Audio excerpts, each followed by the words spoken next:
Thank you for joining us for this special edition of 11 Alive. I'm reporter Kaitlyn Ross. For the next half hour, I'm introducing you to people in the community who are overcoming adversity. They are teachers, custodians, athletes, parents, and veterans. Their stories are different, but one thing is the same. They are all working to be strong despite challenges and obstacles that they face. We begin with the story of a local man who embarked on a journey that's changing his life forever.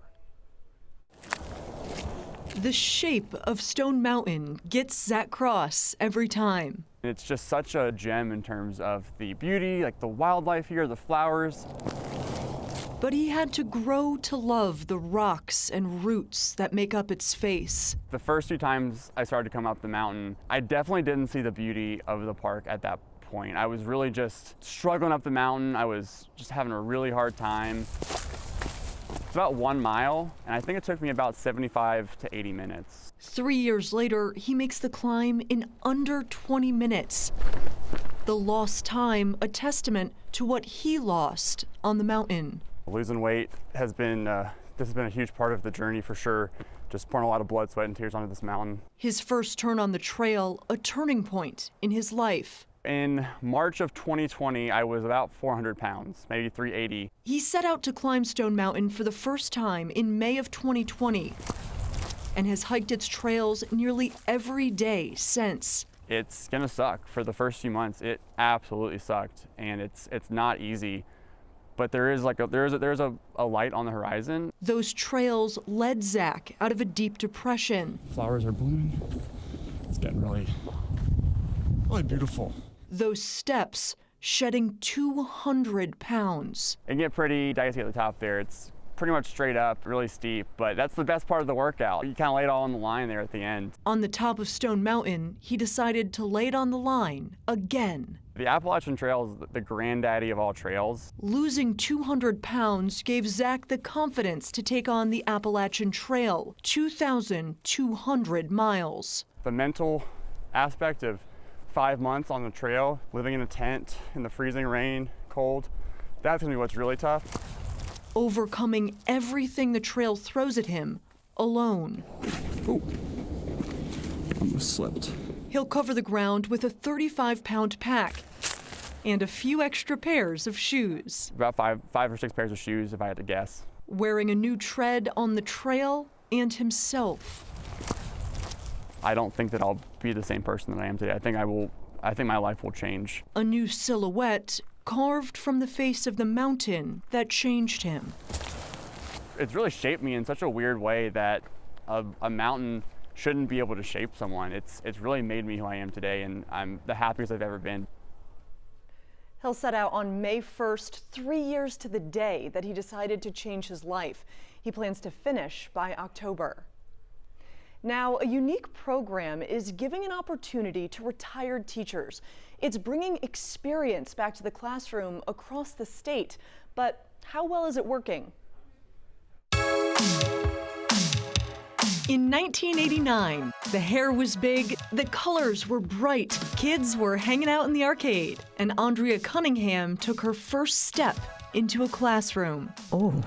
When I was first in the classroom, I was scared. She says the style, the politics, the kids. What are we explaining? It was all different in 1989. Kids were still kids when I first started teaching. Fast forward 30 years. We're talking about the balance in the ecosystem. And she says the kids have developed as fast as the technology. It has forced me to learn a little bit more and not be so old school, as they say.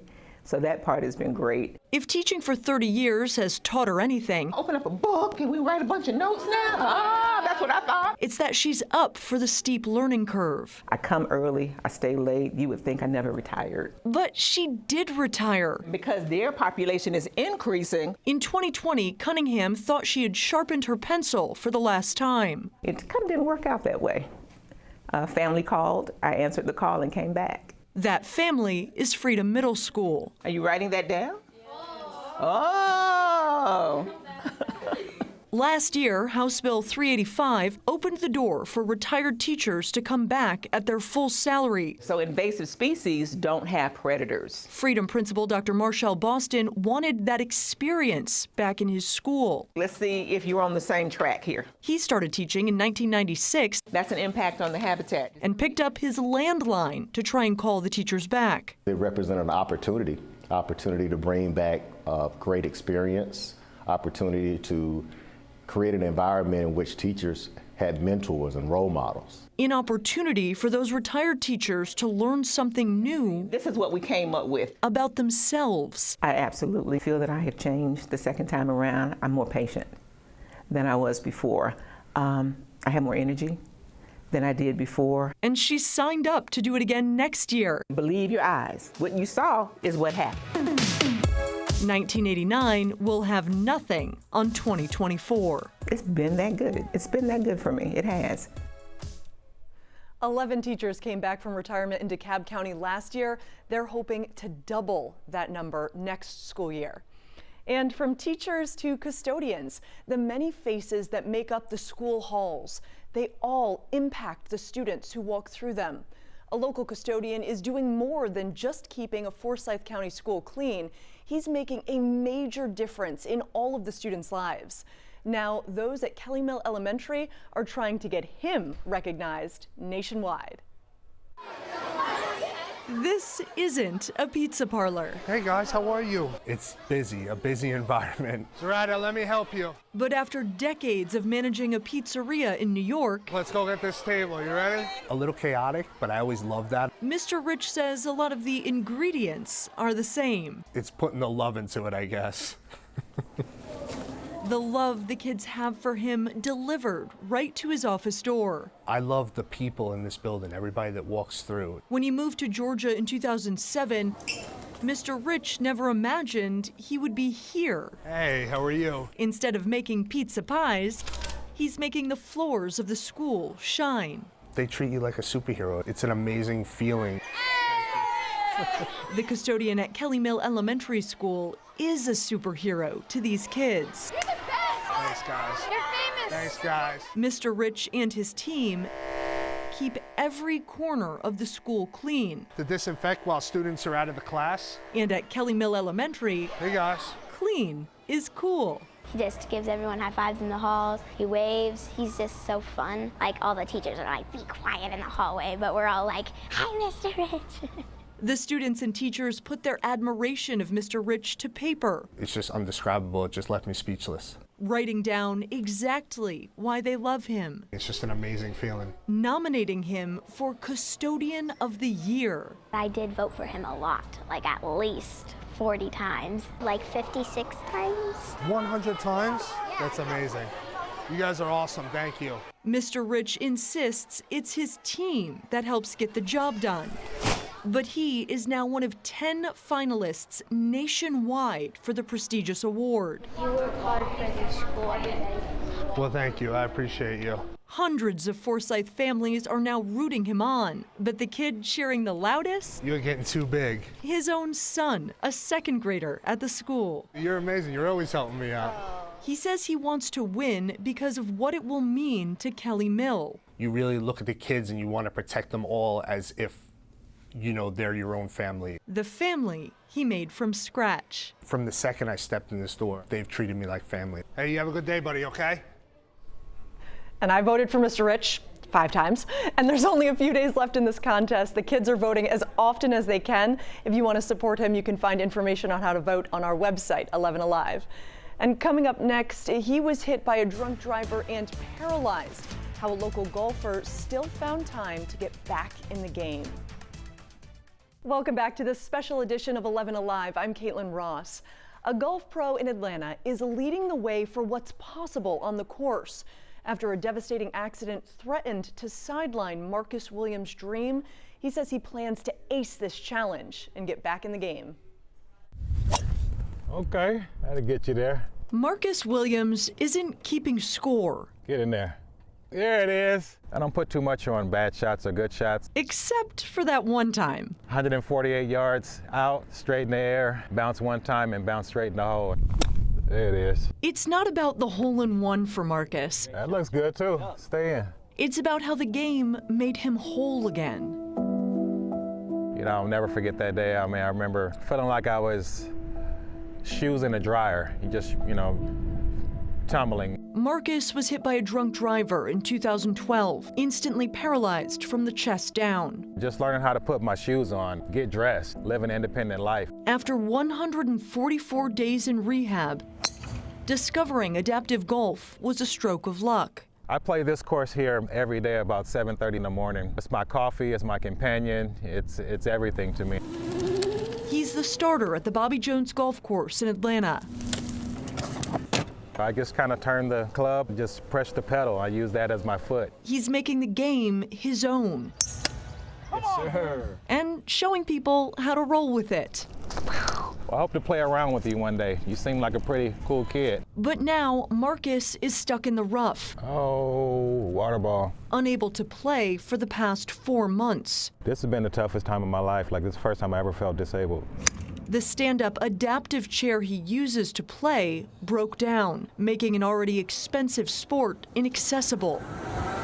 For an adaptive golfer, it's just that much more expensive because you need a chair to be able to play. It's not like you just can grab some clubs and go out and get some swings in. Oh, he hit it. That's a good shot. He's still out on the course every day, We're both on this journey together. That's right. Yeah. trying to raise money to replace his chair and raise awareness for other people to play the sport. Most people, they have no idea that this sport even exists. And so if they see it, they can believe it. That's a nice putt. And believe in themselves. A little hard. It's all right. I always say it teaches me to forgive myself because if you do have a bad shot, it's on to the next shot. It's kind of parallel with life. You know, you have good days and you have challenging days.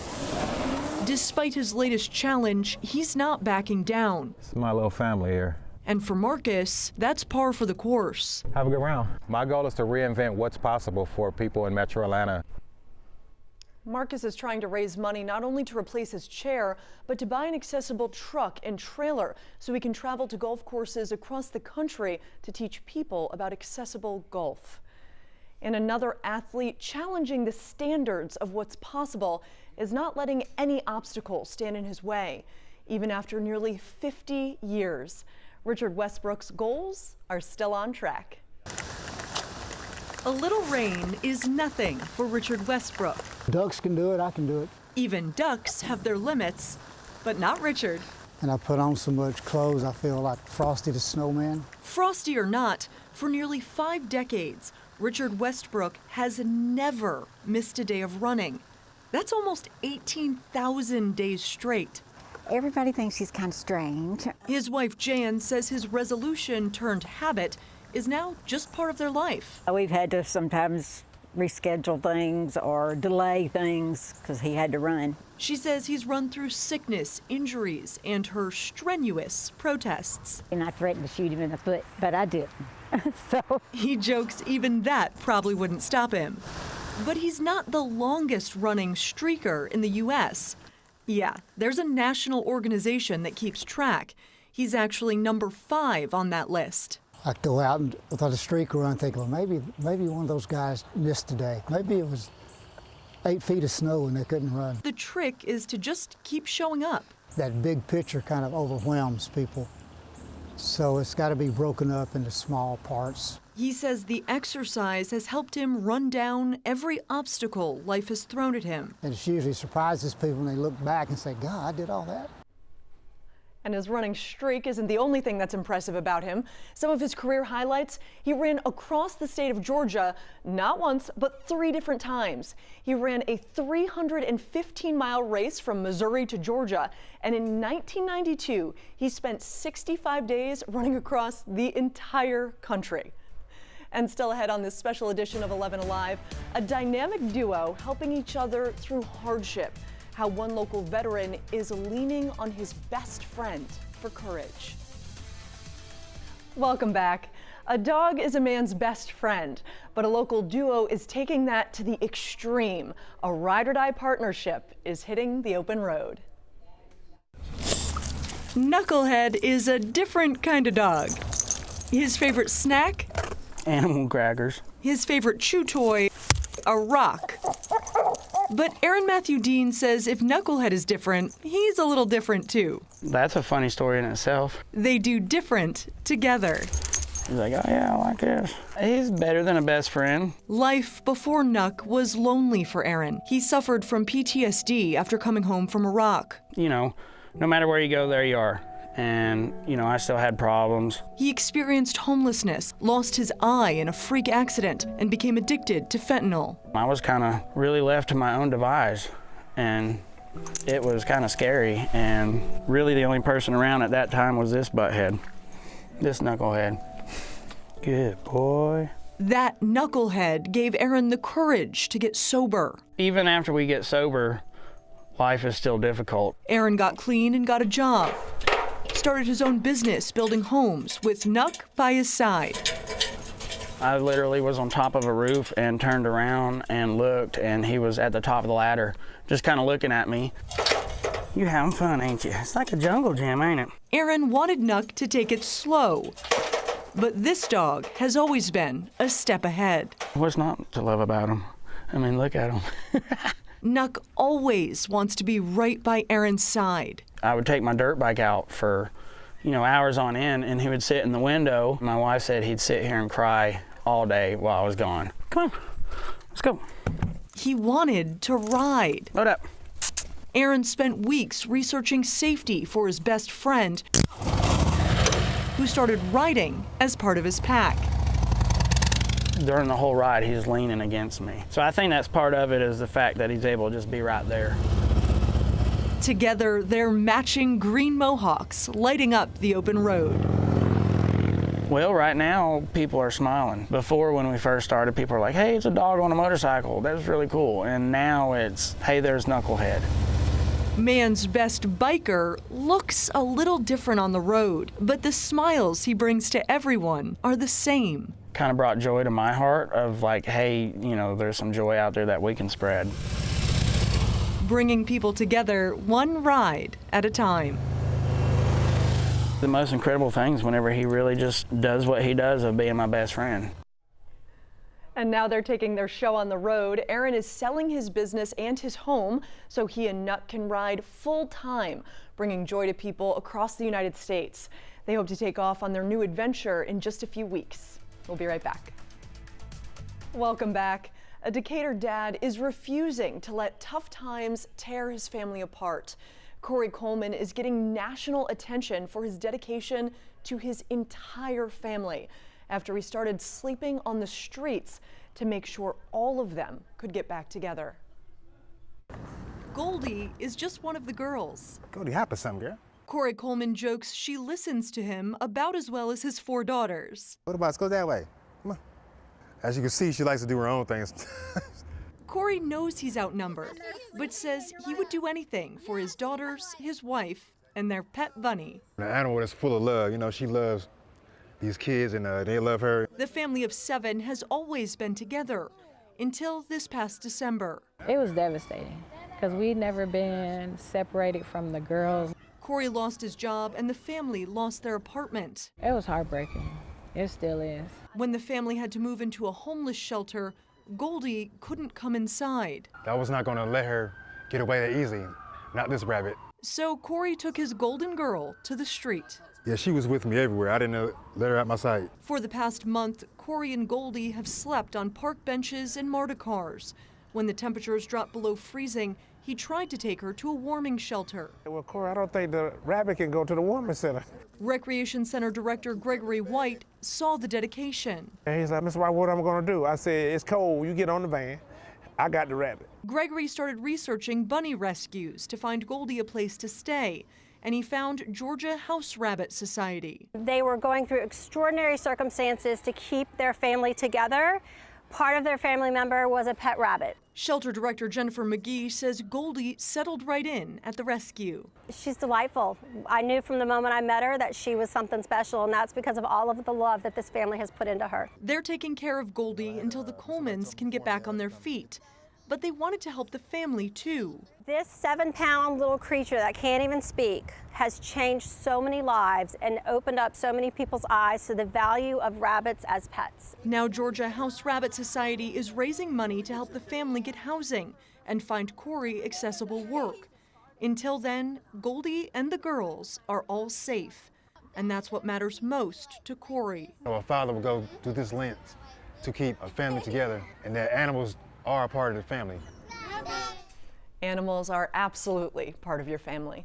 A GoFundMe campaign raised more than $75,000. The family is now able to stay in a hotel, and much of that money will go toward paying their rent for an entire year at an apartment complex. And it gets even sweeter. Mom was just offered a job, and Dad has what expects to be a promising position. Thank you all so much for watching this special edition of 11 Alive. For more stories highlighting people in our community, head to our website, 11alive.com.